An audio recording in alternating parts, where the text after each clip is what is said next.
Lo habíamos prometido, el ministro de Hacienda, Ignacio Briones, está esta mañana acá en el estudio. Ministro, muchísimas gracias por la gentileza de estar acá. Muy buenos días. Gracias a ustedes por la invitación, como siempre un placer. Oiga, usted se preocupa mucho de los proyectos que están, que siguen avanzando. Hay varios que ya salieron después de bastante tramitación.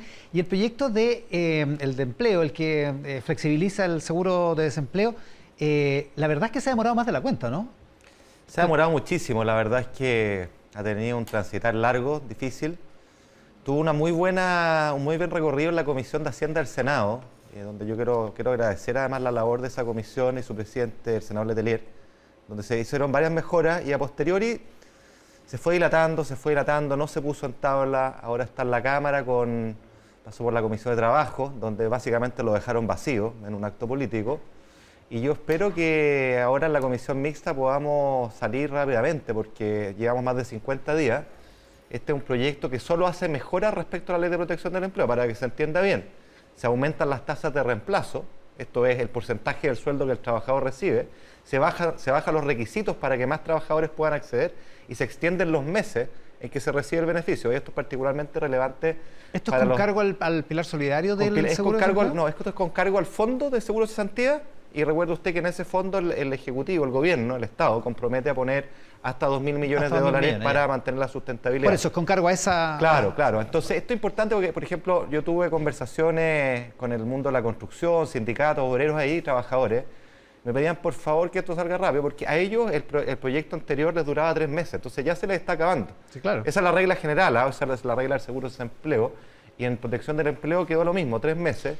Entonces es muy importante que esto salga rápido. Hay muchos chilenos y trabajadores chilenos y chilenas que lo esperan, así que ahora, ojalá.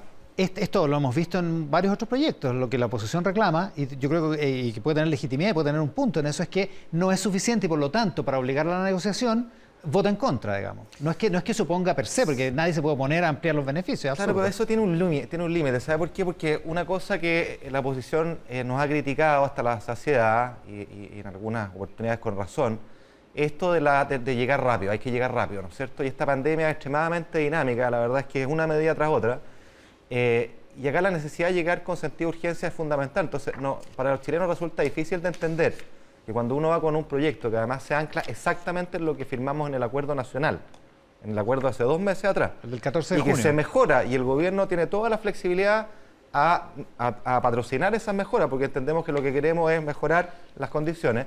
No puede ser que en esas condiciones, o es difícil entender para la ciudadanía que en esas condiciones el proyecto siga tramitándose, y llevamos prácticamente 2 meses desde que se ingresó con la máxima urgencia, que es la discusión inmediata. Esa es la urgencia que le ha puesto el Ejecutivo a este proyecto, por lo tanto, ojalá que pueda salir. ¿Qué disposición tiene el Gobierno a negociar de modo que salga efectivamente de la Comisión Mixta? Mire, política siempre es negociación. Ahora, este proceso largo, el Gobierno ha tenido completa flexibilidad, se ha allanado a todos los cambios, lo mismo que en el tema de las medidas tributarias transitorias, las medidas pro reactivación que logramos aprobar, ¿no es cierto?, esta semana, pero que también se basaron en un acuerdo nacional y se demoraron 50 días yendo a una comisión mixta y, por supuesto, durante todo el proceso el gobierno tuvo flexibilidad de negociar, eso es parte de la política, pero creo que lo importante es que demos una señal que en proyectos estructurales y que la ciudadanía espera, tenemos que salir más rápido, eso es indudable. ¿Hay algún otro proyecto que quede, aparte de los proyectos importantes de asistencia? Bueno, está el fondo COVID, que en el fondo es lo que le da la estructura y la institucionalidad para generar este fondo de hasta 12.000 millones de dólares, que básicamente es un registro donde uno va marcando estos gastos extraordinarios y se van computando contra ese fondo. Ese proyecto ya también lleva varias semanas, tuvo un paso por la Cámara de Diputados en que se desnaturalizó bastante, porque la idea original de este fondo es que fuera súper ágil. Si lo que se entiende acá es que necesitamos agilidad y necesitamos tener resguardo, que esos fondos queden bien marcados, queden tomados de razón por la Contraloría, etcétera, claro, pero con un sentido de agilidad. Y la verdad es que se le pusieron bastantes cortapisas que lo hacen más rígido, y es lo que vamos a discutir en la comisión, en lo que estamos discutiendo en la Comisión de Hacienda del Senado en estos días. Ahora, es una ayuda indirecta, ningún beneficio se ha demorado porque no esté esa ley, digamos. No, uno puede operar en paralelo, porque claro, al final, insisto, el sentido es que los recursos extraordinarios que uno vaya gastando queden como marcados, por así decirlo, y queden computados contra este fondo. Oiga, lo que viene ahora en septiembre es la portabilidad financiera. ¿Va a ser efectivamente una ayuda para quienes quieren hacer competir a los bancos para financiar sus créditos, sus deudas? Nosotros esperamos que sí. creo que este es un proyecto, una ley tremendamente importante, aunque suene un poquito abstracta para quienes nos escuchan, porque lo que hace esto esencialmente es bajar los costos de cambio de una institución financiera a otra, los costos tuyos o míos, para poder portar nuestros créditos de consumo, hipotecario o otra índole, desde una institución a otra. La analogía correcta acá es como la portabilidad numérica en la telefonía celular. ¿Ya? Claro, si yo recibo una oferta de otra empresa, me puedo cambiar con mi número. Claro, ¿cuál era el problema antes? Que podía llegar una re buena oferta de otra empresa, pero yo tenía, si que me quería cambiar de compañía, perdía mi número y con eso perdía todos mis contactos. Entonces yo decía, sabéis que en realidad en estas condiciones mejor no. Acá pasa un poco lo mismo, para cambiarse de institución hay una serie de costos, papeleos, pagos, prepagos, información, y lo que hace Portabilidad Financiera es bajar esos costos y facilitar que uno se cambie. ¿Y por qué digo que esperamos que esto tenga impacto? Lo estuvimos hablando esta semana con Sebastián Sichel, el presidente del Banco Estado, viendo cómo el banco va a poder tener un rol activo en esta portabilidad. ¿En qué sentido? Súper simple.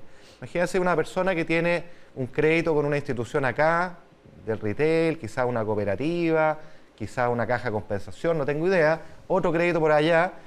Banco Estado va a tomar una política en que, en base a la portabilidad financiera, yo agarro todas estas deudas, las porto, las consolido, y hago un paquete de consolidación de deuda en que al final del día la persona, a ti o a mí, lo que va a pasar es que su carga financiera, el monto mensual que destina a pagar sus créditos, va a bajar. Eso se llama competencia, eso se llama utilizar los beneficios de la portabilidad financiera, y esperamos que esto se expanda a toda la industria, porque al final son beneficios concretos para las personas, les va a bajar su carga. Lo que debería pasar a partir del 8 de septiembre, que entra en operación la ley, es que a mí me empiecen a llegar de otros bancos ofertas competitivas, digamos. Por supuesto, eso debería pasar. Por supuesto, y es la posibilidad de consolidar estas deudas que yo tengo desparramadas. Imagínate que realmente tú tienes mucha gente que nos escucha de tener este caso. Tengo una deuda comercial pagando 20% de interés. Pucha, hoy día yo puedo portar esto, consolidarla en un banco y que me la refinancien en una tasa menor, y al final voy a pagar menos mes a mes. Y otra cosa, Iván, que yo creo que es importante acá, creo que esta ley es el primer paso de algo más grande que nosotros queremos acometer. Al final del día, la portabilidad financiera, ¿qué es lo que es? Es que yo migro mis datos, mis productos financieros de una institución a otra. Es la primera etapa, muy importante. La segunda es ir en dirección hacia lo que se llama la banca abierta, open banking en inglés, que al final del día es tener protocolos de información de tus datos que puedan ser interoperables entre las instituciones financieras. Y ahí sí que te empiezan a llegar ofertas de todos lados, tienes un ecosistema competitivo donde los bancos son actores, las fintechs son otros actores relevantes, y para allá hay que ir, obviamente. Hay que ir para allá, pero ¿hay algún problema, entiendo, así lo ven los expertos, en el reglamento que se dio, porque le deja demasiado margen, dicen los críticos, a las instituciones financieras para decidir qué trámites son físicos y qué trámites son digitales, online, y además de qué manera se garantiza la identidad de las personas, lo cual puede efectivamente darle una ventaja a un banco para bloquear la salida de sus clientes? Mire, a ver, el espíritu está claro. Yo creo que lo importante de estos proyectos es tener cuál es el objetivo, cuál es el espíritu, es facilitar la portabilidad. La ley es clara en que los bancos tienen que disponer tanto de la posibilidad de recursos papel como recursos digitales para poder hacer la operación. En ese sentido, no hay discusión. Respecto al reglamento, obviamente que los reglamentos uno va a ir descubriendo problemas o cosas en el camino que tienen que perfeccionarse, y por eso insisto que lo relevante acá es tener a la vista el espíritu del proyecto, que es que las personas, tú, yo, quienes nos escuchan, puedan cambiarse fácilmente de instituciones financieras y así poder beneficiarse de la competencia, de las mejores condiciones. Para allá hay que ir, y por eso insisto, el otro paso, el paso que sigue, donde deberíamos apuntar, y nosotros queremos trabajar en esto, es la banca abierta completamente como la tiene Inglaterra. Ahora, este proyecto viene de mucho antes de todo, digamos, sí. Y mucho antes de que estuviéramos en esta crisis económica y en la pandemia. A propósito de deudas, hay un proyecto en el Congreso que suspende el pago de diversas cuotas de diversos tipos de créditos, digamos. ¿Por qué al gobierno no le gusta este proyecto? Si tiene sentido en un momento de crisis económica, de apriete económico para la gente. Mire, es contradictorio. Yo estuve en la Comisión de Economía esta semana sobre este proyecto. Había estado antes ya refiriéndome al mismo. Porque este es el típico proyecto de algo que suena bien y que es legítimo, uno entiende, uno empatiza con cuál es el objetivo, que es decir, oye, mira, acá hay un montón de personas que tienen problemas para pagar sus créditos, chutémoslos, posterguemos. Pero cuando usted lo hace a mansalva, hay que ver cuáles son los efectos de segunda vuelta de esto, porque cuando usted hace eso, y lo ha dicho el presidente del Banco Central, estuvimos en el Consejo de Estabilidad Financiera el día viernes analizando exactamente esto con la CMF, el Banco Central, la Super de Pensiones, lo que ocurre es que usted tiene un serio riesgo de que el crédito se restrinja, se contraiga. Y eso es exactamente lo que usted no quiere que suceda. ¿Por qué, me dirán ustedes, puede pasar esto? Porque cuando se postergan cuotas de manera general, ¿no es cierto?, de manera forzosa, lo que ocurre es que los bancos tienen que hacer más provisiones, la reglamentación así lo exige, por de pronto tienen que hacer más provisiones, aumentan los niveles de riesgo de los créditos y eso se refleja en que la disponibilidad o la capacidad de poder generar más créditos a futuro se restringe, porque usted tiene un marco regulatorio que tiene que cumplir y el hecho de que usted fuerce estos diferimientos hace que la posibilidad de prestar más se restrinja. Y lo que uno quiere para este momento de la salida es bien obvio, uno quisiera que se preste más y no menos.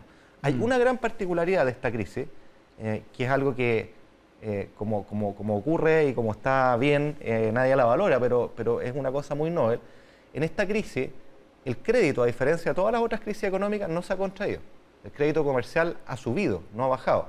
Eso no es producto de obra de magia, ¿ah? Aquí había una política detrás, con un rol muy importante del Banco Central, con un rol muy importante del Ministerio de Hacienda, con un rol muy importante de la Comisión de Mercados Financieros, que producto de distintas acciones y una coordinación continua han derivado en que por vez primera el crédito comercial ha crecido en circunstancias que en todas las crisis anteriores ha caído. Entonces acá, ojo con estos proyectos, los efectos, las externalidades negativas, por así decirlo, los efectos segunda vuelta de una buena intención en la expansión del crédito pueden ser bien relevantes. Ahora, como dice usted, es contraintuitivo y hay muchos, incluso en el oficialismo, que pueden verse tentados a aprobarlo y si se da ese caso, ¿qué es lo que va a hacer el gobierno?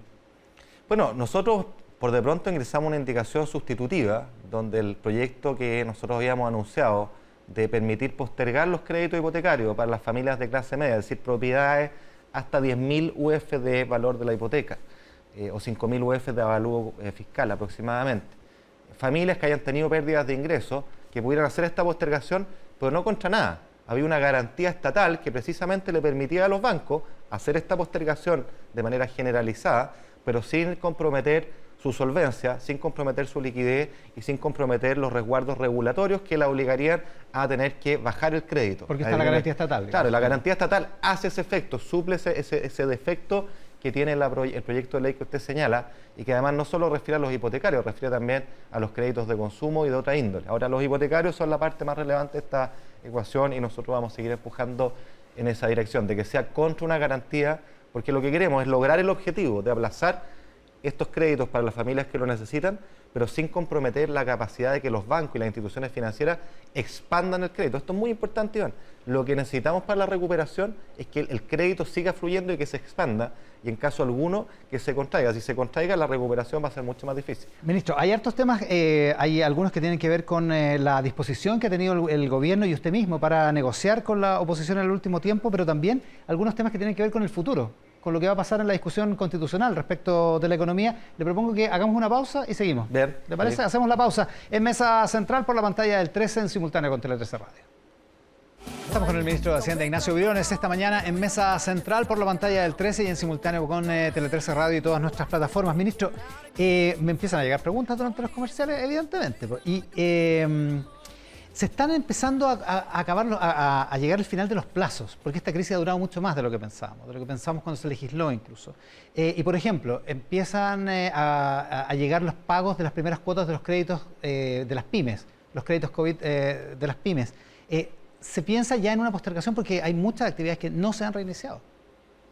Bueno, lo primero, Iván, es que acá todo lo que hemos hecho en estos meses es sobrellevar la emergencia que nos tenía esencialmente restringido nuestra capacidad de movilidad, distanciamiento físico, y ahora estamos en un proceso de reapertura gradual, paso a paso, que espero que podamos andar en eso, porque es súper importante que esto se haga de buena manera, de forma gradual, con la colaboración no solo de las autoridades, de los empresarios, los trabajadores, sino que de la ciudadanía en general. O sea, acá, si no somos capaces de hacer la pega responsablemente todos, la verdad es que la recuperación, la reactivación de la economía y sobre todo la recuperación de los empleos va a estar puesta en riesgo, va a ser muy difícil, ¿ya? Por lo tanto, las empresas que han podido suspender, que han accedido a estos créditos blandos, FOGAPE, ¿ah? La primera medida es que vuelvan a tener actividad, si esa es la verdad. Claro. O sea, nadie puede vivir de postergar.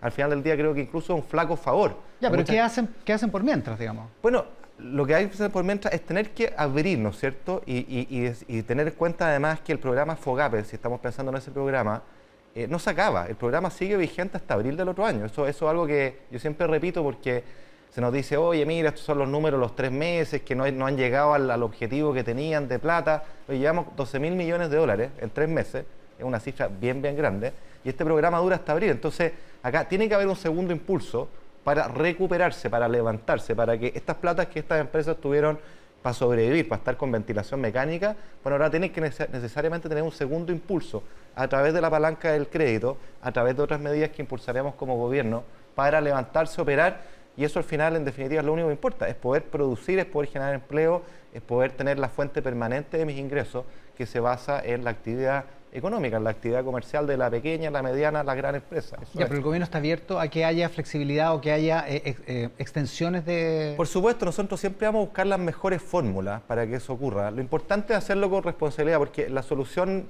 facilista de decir, oye, posterguemos nomás, como si esa fuera la solución, y después vemos qué pasa, la verdad es que no resulta, porque como yo te decía antes, tiene efectos adversos.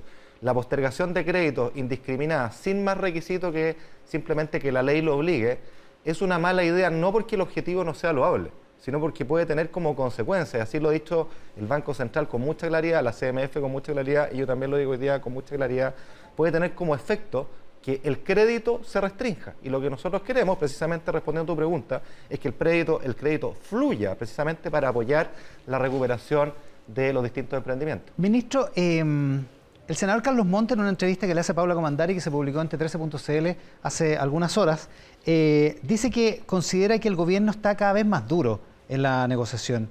Y lo culpa a usted, que es la relación de la Comisión de Hacienda, digamos. Dice que a usted le cuesta asumir que hay propuestas que no son las que él propone y que ha sido demasiado rígido en algunas iniciativas, que el endurecimiento del gobierno también lo afecta. Mire, bueno, yo hablé esto con el senador Monte personalmente, así que puedo referirme a ello, pese que a mí no me gusta entrar en discusiones bilaterales, menos por la prensa, ¿no? Pero yo creo que primero, yo soy un convencido de que el diálogo y los acuerdos son fundamentales siempre, y doblemente fundamentales en una crisis como esta, porque es de un calibre que no hemos conocido nunca. O sea, acá requerimos, y no es una frase bonita nomás, requerimos del concurso y la generosidad de todos, porque si no, no vamos a lograrlo de la manera que los chilenos esperan. Acá no nos olvidemos que tenemos más de 20% de desempleo, es un desafío mayúsculo, y tenemos que encontrarnos, no en todo, pero tener una comunidad de objetivos para acometer esta tarea que es la prioridad nacional 1, 2, 3, 4 y 5, que es recuperar el empleo. Es trabajo, trabajo, trabajo. Y en esa línea yo quiero decir con mucha sinceridad que la voluntad de diálogo mío y en nombre del gobierno ha estado permanentemente presente.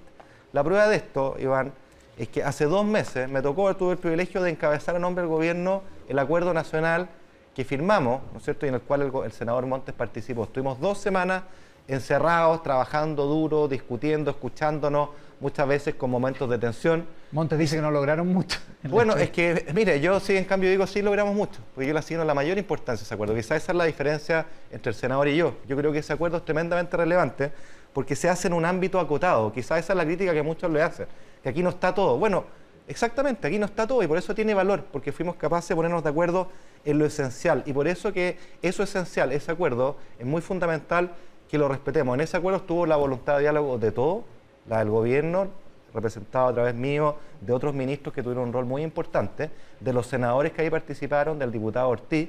Lamentablemente hubo sectores políticos que se restaron, el Partido Radical, el Frente Amplio al final, pero yo creo que la voluntad de diálogo está ahí. Nosotros lo que hemos hecho en estos días es dialogar en torno a los acuerdos que nosotros ahí forjamos y hemos seguido dialogando. Y yo voy a seguir dialogando, por lo menos mi espíritu va a ser siempre ese. ¿No es que el gobierno se haya endurecido? Yo creo que, mire, yo creo que las partes se han endurecido, la política se ha endurecido en general. En primer lugar, porque yo creo que para nadie es indiferente estar encerrado. Yo siempre lo he dicho, las relaciones y las negociaciones vía Zoom son muy distintas que cuando uno va al Congreso, cuando se mira, habla, tiene una percepción que es humana al final del día. Si la política es de la esencia de la humanidad, es un intercambio social. Y eso se pierde por Zoom. Naturalmente, las pasiones se agitan, las angustias se exacerban y ser llevado sus ideas muchas veces tiende a primar en muchos casos. Pero Pero yo creo que la disposición al diálogo, Iván, que es lo fundamental, al menos desde el Ministerio de Hacienda, desde el gobierno, va a estar ahí, estará ahí, y yo la invitación que he hecho recurrentemente, porque soy convencido que en base al diálogo y los acuerdos es la única fórmula para salir adelante. Ministro, estamos prácticamente a 2 meses del plebiscito y el debate sobre el futuro empieza a tomarse la agenda. Hoy hay distintas personas que plantean algunos asuntos que tienen que ver con la economía. Por ejemplo, Fernando Atria plantea que la autonomía del Banco Central es demasiado grande, demasiado absoluta en la Constitución y que habría que revisarla, por ejemplo, proponiendo que los consejeros del Banco Central sean acusables constitucionalmente para que respondan por medidas que pudieran haber tomado y que hayan afectado a la gente.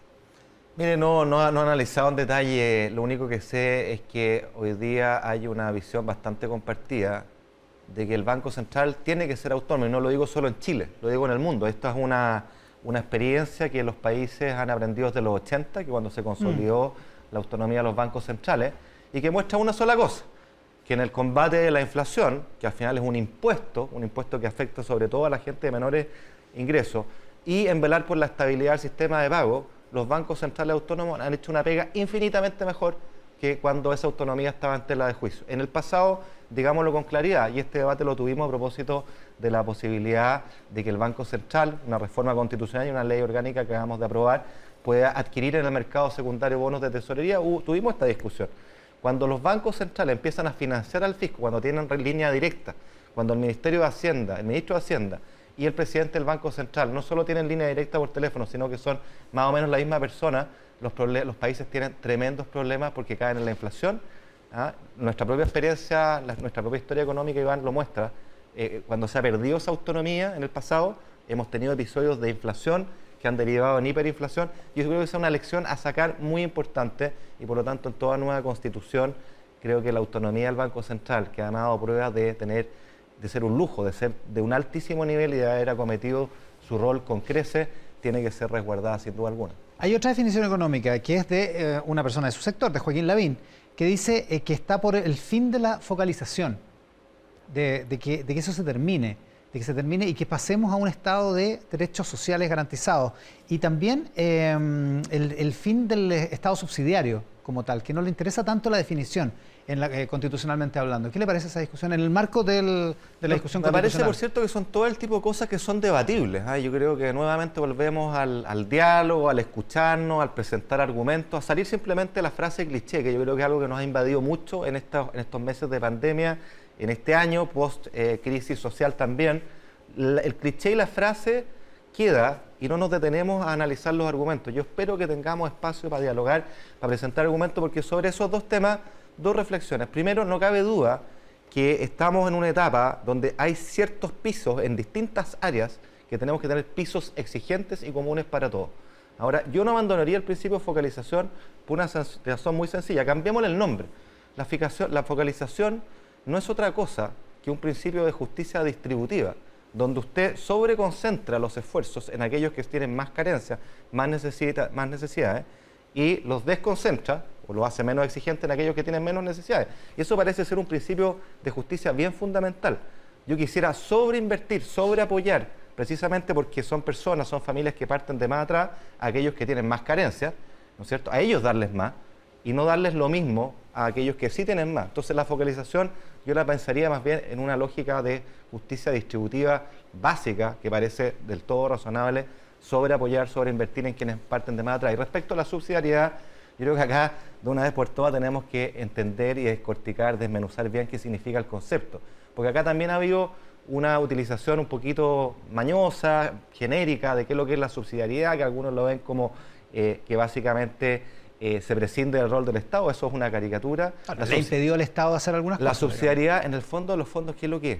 Es valorar el rol de la sociedad civil para que efectúe labores, bienes públicos que el Estado también típicamente hace, pero puede hacer complementario esa acción. ¿Quién se podría oponer a que la sociedad civil, particularmente en tiempos de desprestigio de la política, de nuestras instituciones, tenga un rol más activo? Yo diría que nadie. Yo creo que es precisamente lo que necesitamos. Entonces quizás cambiémosle el nombre o refirámonos o contextualicemos el concepto, ¿ya? Pero vayamos al fondo del debate. Si al final la subsidiariedad es eso, es un rol activo de la sociedad civil, y yo creo que al menos algo en lo que yo estoy muy de acuerdo. Oiga, y lo último, el presidente dice que le parece que le ha pedido a todos los ministros en fin, que tengan neutralidad, aunque por supuesto pueden expresar cuál es su preferencia. Usted sigue estando por el apruebo, ¿no? Yo no he cambiado mi posición respecto a lo que dije alguna vez, así que sí, eso, sigo estando por el apruebo, efectivamente. Ya, está bien. Pero el presidente nos ha pedido, y tiene toda la razón del mundo, me parece a mí, es tener neutralidad, o sea, independiente de la postura personal, que uno tiene que transparentar cuando lo ha hecho pública, no ser un activista de la causa, porque acá es fundamental. Y aquí el presidente, creo que muy lúcidamente en la entrevista que da en La Tercera, insistió muchas veces en este punto. Acá lo que no puede pasar son dos cosas. Primero, que este debate de la Constitución se politice, en el sentido que sea capturado por las fuerzas políticas, por los partidos políticos. Esto tiene que ser una gesta de la democracia, con alta participación, con entusiasmo, una mirada positiva respecto a una visión de futuro que como país queremos darnos, independiente que estemos por el rechazo o por el apruebo. Creo que eso es lo primero, o sea, mirar esto como desdramatizarlo, en el sentido de mirarlo con optimismo, como una gesta de participación ciudadana que ojalá se haga con masiva concurrencia, ojalá haya altísima participación. Y lo que resulte de esa votación, podamos entrar un proceso de diálogo genuino, abierto, positivo, no maniqueo, no de los vencedores, no de los vencidos. Creo que tenemos que encontrarnos en esta discusión, eso es lo que queremos. Y el segundo punto, Iván, creo que precisamente en línea con lo anterior, sería fatal que esto se instalara como una lógica de buenos y malos, de los vencedores y los vencidos. Acá tenemos que encontrarnos en el diálogo, todos queremos un cambio, en eso no hay discusión, todos tenemos que levantar la mirada y proyectar el país que queremos a los próximos 20, 30 años, con pisos exigentes de seguridad social, que duda cabe, si no cabe duda que nuestro país se ha ido moviendo y se va a ir moviendo cada vez más hacia una lógica más socialdemócrata, y eso creo que es un dato de la causa, ¿ya? Pero en ese diálogo, en ese recorrido, tenemos que tener apertura a dialogar, a encontrarnos y no simplemente a tener una división maniquea que nos hace muy mal como país, creo yo. El ministro de Hacienda, Ignacio Briones, esta mañana acá en Mesa Central. Ministro, le agradezco mucho la gentileza. Yo le agradezco la invitación.